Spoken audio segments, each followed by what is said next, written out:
Assalamualaikum warahmatullahi wabarakatuh. Perkenalkan, nama saya Fernanda Nursazdah dengan NIM 220600212 dari kelas A3 PGSD 2022.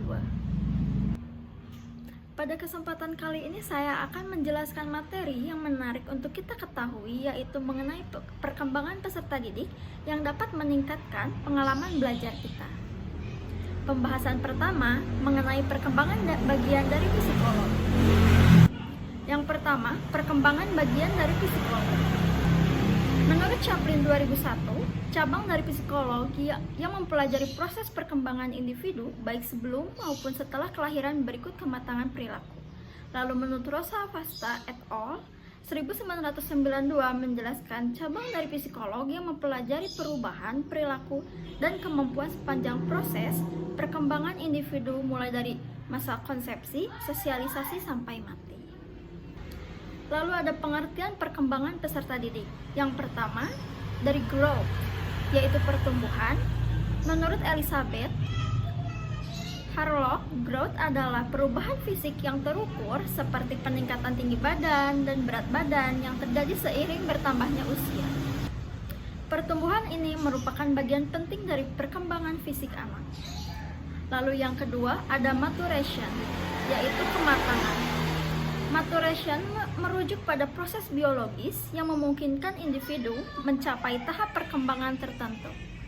Menurut Erik Erikson, kematangan ini berkaitan dengan perkembangan psikososial yang melibatkan interaksi sosial dan pembentukan identitas.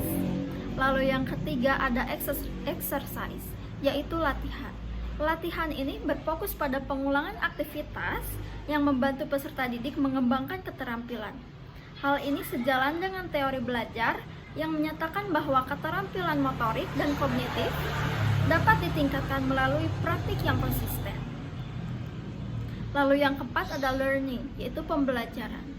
Pembelajaran adalah proses akuisisi pengetahuan dan keterampilan melalui pengalaman atau pengajaran. Menurut Piaget, menekankan pentingnya pembelajaran dalam konteks perkembangan kognitif, di mana anak yang belajar melalui interaksi dengan lingkungan mereka, yaitu lingkungan sekitar. Yang kelima ada development, yaitu perkembangan. Development adalah proses holistik yang mencakup perubahan dalam berbagai aspek kehidupan peserta didik. Menurut Harvey Jess, perkembangan mencakup tugas-tugas yang harus diselesaikan pada setiap tahap kehidupan untuk mencapai kesejahteraannya. Selanjutnya, ada ciri-ciri umum perkembangan. Ciri-ciri umum perkembangan yaitu yang pertama ada perubahan fisik. Perubahan fisik tersebut terdapat pertumbuhan dalam berat badan, tinggi, dan perkembangan organ tubuh. Lalu yang kedua ada perubahan psikis, yaitu meningkatnya kemampuan berpikir siswa, emosi, dan sosial seiring bertambahnya usia. Lalu yang ketiga ada sistematis dan progresif. Perkembangan berlangsung secara teratur dan berkelanjutan dengan pola yang jelas dari satu tahap ke tahap selanjutnya. Lalu yang keempat ada keterkaitan aspek, yaitu perkembangan fisik, kognitif, dan emosional saling mempengaruhi satu sama lain. Selanjutnya ada prinsip-prinsip perkembangan. Yang pertama, ada perkembangan merupakan proses yang tidak pernah berhenti.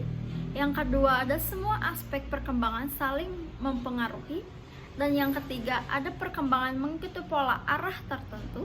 Lalu yang keempat, ada perkembangan terjadi pada tempo yang berlainan. Yang kelima, setiap fase perkembangan mempunyai ciri khas.